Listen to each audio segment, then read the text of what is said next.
ప్రియ శ్రోతలు, ఈరోజు మన పాఠం 1 పేతురు 4వ అధ్యాయం 12 నుండి 19వ వచనం వరకు. సావధానంగా వినండి. ప్రియులారా, మిమ్ములను శోధించడానికి మీకు కలుగుతున్న అగ్ని వంటి మహాశ్రమను గూర్చి మీకేదో ఒక వింత సంభవించినట్లు ఆశ్చర్యపడకండి. క్రీస్తు మహిమ బయలుపరచబడినప్పుడు మీరు మహానందముతో సంతోషించే నిమిత్తము క్రీస్తు శ్రమలలో మీరు పాలివారై ఉన్నంతగా సంతోషించండి. క్రీస్తు నామము నిమిత్తము మీరు నిందపాలైన ఎడల మహిమాస్వరూపి అయిన ఆత్మ, అనగా దేవుని ఆత్మ మీ మీద నిలుస్తున్నాడు గనుక మీరు ధన్యులు. మీలో ఎవడునూ నరహంతకుడుగా గాని, దొంగగా గాని, దుర్మార్గుడుగా గాని, పరుల జోలికి పొయ్యేవాడుగా గాని బాధ అనుభవింపతగదు. ఎవడైనను క్రైస్తవుడైనందుకు బాధ అనుభవించిన ఎడల అతడు సిగ్గుపడక ఆ పేరును బట్టే దేవుణ్ణి మహిమపరచాలి. తీర్పు దేవుని ఇంటి వద్ద ఆరంభమయ్యే కాలము వచ్చి ఉన్నది. అది మన వద్దనే ఆరంభమైతే దేవుని సువార్తకు అవిధేయులైన వారి గతి ఏమవుతుంది? నీతిమంతుడే రక్షించబడము దుర్లభమైతే భక్తిహీనుడు, పాపి ఎక్కడ నిలుస్తారు? కాబట్టి దేవుని చిత్తప్రకారము బాధపడేవారు సత్ప్రవర్తన గలవారై నమ్మకమైన సృష్టికర్తకు తమ ఆత్మలను అప్పగించుకోవాలి. ప్రియ శ్రోతలు, వింటున్నారా? అగ్ని వంటి మహాశ్రమలో మీరున్నారా? ఇది మీకొక అగ్ని పరీక్ష. ఇదేదో వింత అనుకుంటున్నారా? ఆశ్చర్యపోతున్నారా? ఇంత తీవ్ర బాధ ఎవరికీ కలుగలేదు అనుకుంటున్నారా? శ్రమల తీవ్రతను బట్టి ఇంత కఠోర శ్రమలు ఎవరికీ రావు, నాకే వచ్చాయి అనిపిస్తుంది. అలా కాదు. ఇలాంటి శ్రమలు అనుభవించిన వారెందరో ఉన్నారు. నీ ముఖాన్నే పొద్దుపడవలేదు. అపొస్తలుల కార్యములు 9వ అధ్యాయం 16వ వచనంలో ప్రభువు పౌలును గురించి అన్నాడు, ఇతడు నా నామము కొరకు ఎన్ని శ్రమలనుభవించాలో నేను ఇతనికి చూపుతాను. పౌలు తన శక్తిని మించి శ్రమలనుభవించాడు. నీ శ్రమలే వింత అనుకోవద్దు. ప్రతి ఒక్కరికీ శ్రమలన్నీ తన మీదికే వచ్చి పడ్డాయి అనిపిస్తుంది. శ్రమలు నాకే ఎందుకు రావాలి అని ప్రశ్నిస్తాము. ఈ శ్రమలు మన విశ్వాసానికి పరీక్ష. శ్రమల బడిలో ఇవి విశ్వాస పరీక్షలు. దేవుని బిడ్డలకు శ్రమలు ప్రమాదవశాత్తు రావు. అవి విశ్వాస జీవితంలో సాధారణ పరీక్షలు. ఇందులో ఆశ్చర్యపడాల్సింది ఏమీ లేదు. విశ్వాసులు, ఇదేదో ప్రత్యేకంగా మీకు జరిగింది అనవద్దు. అందరికి వచ్చే పరీక్షలే ఇవన్నీ, అగ్ని పరీక్షలు, ఇబ్బందుల కొలిమి. వెండి బంగారాలను పుటం పెట్టిన అనుభవం లాంటిది. వెండిలో మస్టు పోతుంది, అది ప్రకాశిస్తుంది. దేవుని వాక్యంలో ఈ పరమ సత్యం అనేక చోట్ల మనకు ప్రబోధం చేయబడింది. పేతురు స్వానుభవమిది. తాను ప్రభువు కోసం హతసాక్షి కాబోతున్నాడు. గనిలో నుండి, అంధకారంలో నుండి, కొలిమిలో నుండి, అగ్నిలో నుండి బంగారం శుద్ధి చేయబడి వస్తుంది. పుటం పెట్టబడిన బంగారం, శుద్ధి చేయబడిన సువర్ణం, సమ్మెటపోట్లకు గురి అయిన ఖనిజం. దాన్ని వెలికి తీసి అగ్నిలో శుద్ధి చేసినప్పుడే అది ప్రకాశిస్తుంది. లేకపోతే అది గనిలోనే ఉండిపోయి నశిస్తుంది. క్రైస్తవ జీవితములోని కృపామహిమ ఇదే. వెండి బంగారు నాణ్యాలు చలామణిలో ఉన్నాయి. ఇవి దేవుని నాణ్యాలు. వాటిపై మన దేవుని ఆత్మముద్ర ఉంది. సోదరీ సోదరులారా, మనం దేవుని ఆస్తి, స్వాస్థ్యం. ఆయన వాడుకునే బంగారు నాణెములం. క్రీస్తు శ్రమలలో పాలివారై ఉన్నారంటే రేపు క్రీస్తు మహిమ బయలుపరచబడినప్పుడు మీరు మహానందం చెందుతారు.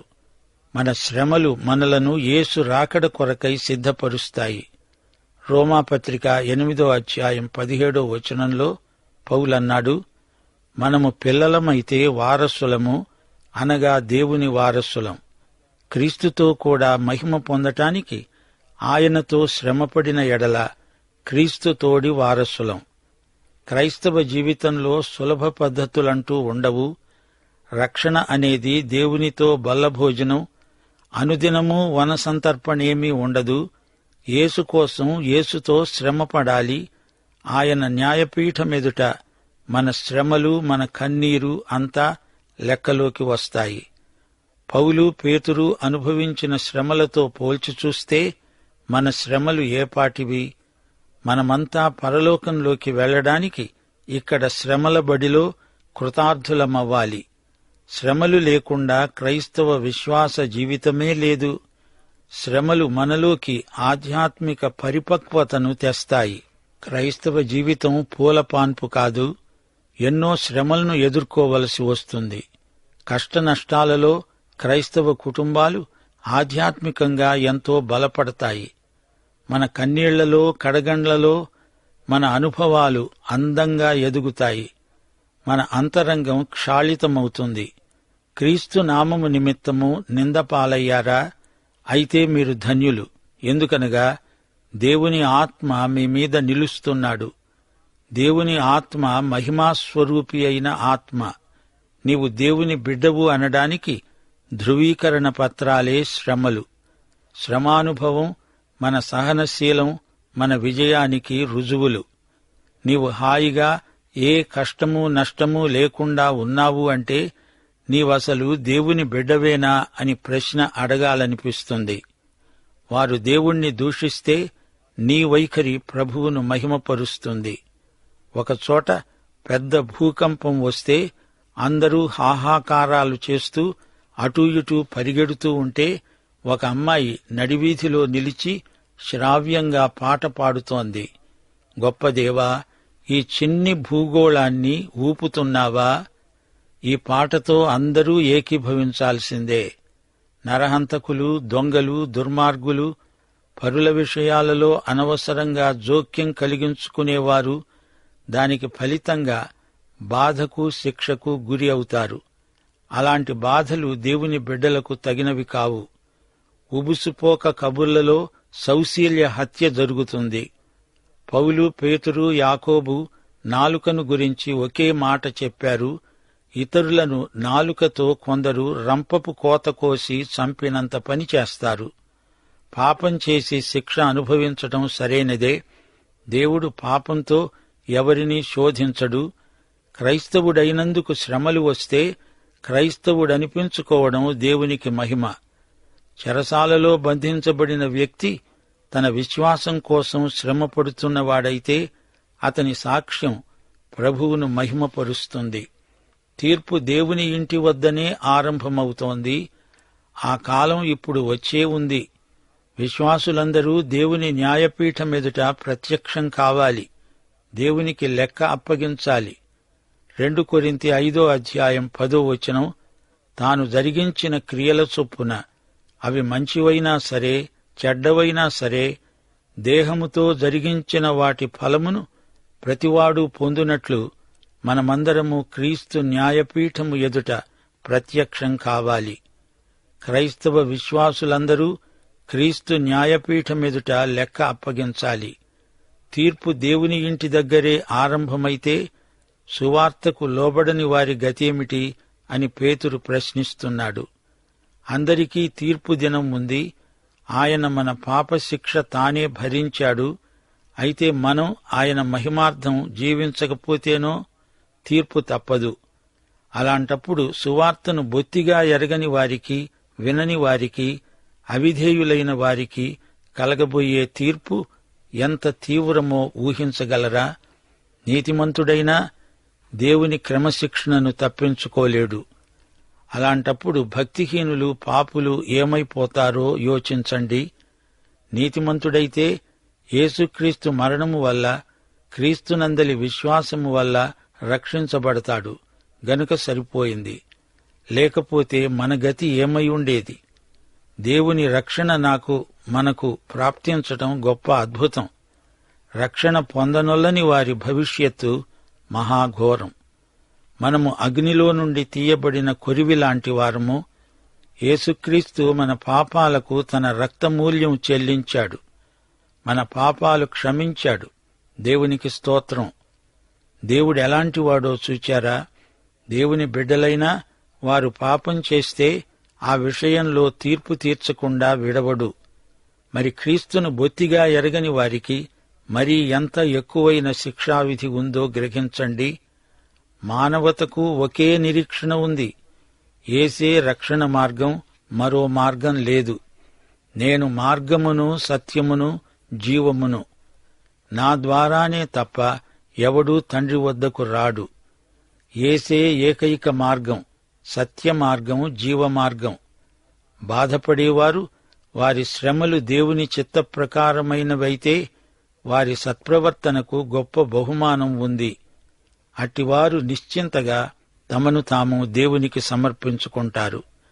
2 తిమోతి 1:12 పౌలన్నాడు, నేను నమ్మిన వానిని ఎరుగుదును గనుక సిగ్గుపడను. నేను ఆయనకు అప్పగించిన దానిని రాబోయే ఆ దినము వరకు ఆయన కాపాడగలడని రూఢిగా నమ్ముకుంటున్నాను. పౌలు ఆయనకు అప్పగించిందేమిటి? పౌలు క్రీస్తు యొద్దకు వచ్చాడు. రాగానే అంతా ఆయనకే అప్పగించాడు. తనకు ఏమి లాభకరమైనవి అనుకున్నాడో అవన్నీ ప్రభువుకే ఇచ్చివేశాడు. అన్నీ పోగొట్టుకొని క్రీస్తును సంపాదించుకున్నాడు. తనకున్న 8 ఆధిక్యతలను ఆయనకే అప్పగించాను అన్నాడు. ఫిలిప్పీ పత్రిక 3:1-6 వరకు. నా 8వ రోజున సున్నతి పొందాను. ఇశ్రాయేలు వంశకుణ్ణి, బెన్యామీను గోత్రికుణ్ణి, హెబ్రీయులలో హెబ్రీయుణ్ణి, ధర్మశాస్త్రం విషయంలో పరిసయ్యుణ్ణి, ఆసక్తి విషయం సంఘాన్ని హింసించిన వాణ్ణి, ధర్మశాస్త్రీయమైన నీతి విషయం అనింద్యుణ్ణి. అయితే ఏవేవి నాకు లాభకరములై ఉండేవో వాటిని క్రీస్తు నిమిత్తము నష్టముగా ఎంచుకున్నాను. నిశ్చయముగా నా ప్రభువైన యేసుక్రీస్తును గూర్చిన అతి శ్రేష్టమైన జ్ఞానము నిమిత్తమై సమస్తమును నష్టముగా ఎంచుకుంటున్నాను. క్రీస్తును సంపాదించుకున్నాను, నాకదే చాలు. ఆయన నీతిని కలిగినవాడనై ఆయన పునరుత్థాన బలము నెరుగు నిమిత్తము సమస్తమును నష్టపరుచుకున్నాను. అదంతా వదిలించుకున్నాను. దాన్ని నేను నమ్మను. నేను క్రీస్తునే నమ్ముకున్నాను. శ్రమబాధితులు నమ్మకమైన సృష్టికర్తకు తమ ఆత్మలను అప్పగించుకోవాలి. ప్రియశ్రోత, నీవు యేసుక్రీస్తును గాఢంగా నమ్మావా? నీకున్న విలువైనవి బ్యాంకులో లాకరులో దాచిపెట్టుకుంటావు గదా. రాత్రిపూట నిశ్చింతగా పడుకొని హాయిగా నిద్రపోతావు. అలాగే నిన్ను నీవు క్రీస్తునందు క్రీస్తుకు అప్పగించుకో. అప్పుడు నిన్ను గురించి నీకే చీకు చింత ఉండదు. నీ ఆత్మను సృష్టికర్తకు అప్పగించుకో. అప్పుడు నీవు మరణాంధకారపు లోయలో సంచరించాల్సి వచ్చినా భయపడవు. ఆయనే నీ భారం వహిస్తాడు. నీ గురించిన బాధ్యత అంతా ఆయనదే. పరిస్థితులను మించిన స్థితిని ఆయన మనకు వాగ్దానం చేశాడు. సర్వకాల సర్వావస్థల్లో ఆయన కృప మనకు చాలు. సోదరీ సోదరులారా, ఈ అధ్యాయంలో త్రికాలాత్మకమైన సందేశం ఉంది. 1-6 వరకు భూతకాలాన్ని గురించి, అనగా తిరిగి జన్మించిన వారు తమ గత జీవితం చేత ప్రభావితులు కాకూడదు. గతము గతించింది. వీరు ఇప్పుడు క్రీస్తునందు నూతన సృష్టి. ఇక మీదట వ్యర్థ ప్రవర్తనతో సమయాన్ని వృధా చేయకూడదు. జీవితంలో మిగతా కాలం సద్వినియోగపరుచుకోవాలి. 7-11 వరకు వర్తమాన కాలాన్ని గురించి శ్రద్ధ కలిగి ఉండాలి అని చెప్పబడింది. విశ్వసనీయులమై ప్రభువు మనకు అప్పగించిన పని చెయ్యాలి.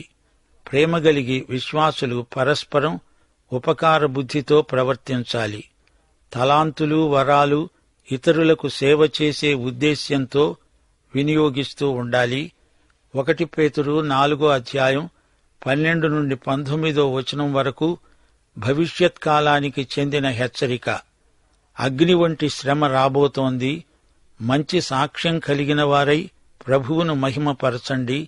భయపడకండి. భవిష్యత్తు కోసమై సిద్ధపడండి. ఆ కాలంలో రోమా చక్రవర్తి నీరో క్రైస్తవులను హింసించాడు. ఇప్పుడు సంఘం రాబోయే శ్రమలను గురించి ధైర్యంగా ఉండాలి. యేసుక్రీస్తుకు చెందినవారు ఆయన శ్రమానుభవంలో పాలివారు. ఆ తరువాత ఆయన మహిమలో కూడా పాలివారవుతారు. యుగ సమాప్తి పర్యంతము మనతో ఉంటానని ఆయన మనకు అభయ వాగ్దానమిచ్చాడు. క్రైస్తవ సాక్ష్యం గురించి శ్రమపడాల్సి వస్తే సిగ్గుపడకూడదు. అది మన ఆధిక్యం. పేతురు, యోహాను సువార్త ప్రకటించినందుకు ఎంతగానో హింసించబడ్డారు. అపొస్తలుల కార్యములు 5వ అధ్యాయం 41వ వచనంలో వారేమన్నారు? వారికేమనిపించింది? యేసు నామము కొరకు అవమానము పొందడానికి పాత్రులని ఎంచబడినందున వారు సంతోషిస్తూ మహాసభ ఎదుటి నుండి వెళ్లిపోయారు. కావాలని శ్రమలను కోరుకొని తెచ్చిపెట్టుకోవద్దు. అవి వస్తే తప్పించుకొని రాజీ పడవద్దు, పారిపోవద్దు. ప్రభువు చెప్పినట్లే ఆయన అప్పగించిన పని చెయ్యాలి. ఎంత కష్టమైనా ఆయన చెయ్యమన్న పని చెయ్యాలి. హెబ్రీ పత్రిక 12వ అధ్యాయం 7వ వచనం, తండ్రి శిక్షించని కుమారుడెవడు? విశ్వాసులైనా సరే వారిలో ఏ పాపమున్నా దేవుడు శిక్షించకుండా విడువడు. క్రమశిక్షణ ద్వారా మనం దేవుని మీద ఆధారపడడం నేర్చుకుంటాము. మనల్ని గుణపరచడానికి, మన విశ్వాసాన్ని మెరుగుపరచడానికి దేవుడు శిక్షిస్తాడు. ఆయన నమ్మకమైన సృష్టికర్త. ఆయనకు మనల్ని మనం ఇక్కడే ఇప్పుడే సమర్పించుకుందాము. పాఠం సమాప్తం. మన ప్రభు అయిన యేసుక్రీస్తు వారి కృప, తండ్రి అయిన దేవుని ప్రేమ, పరిశుద్ధాత్మ యొక్క అన్యోన్య సహవాసము మనకు సదాకాలము తోడై ఉండునుగాక. ఆమేన్.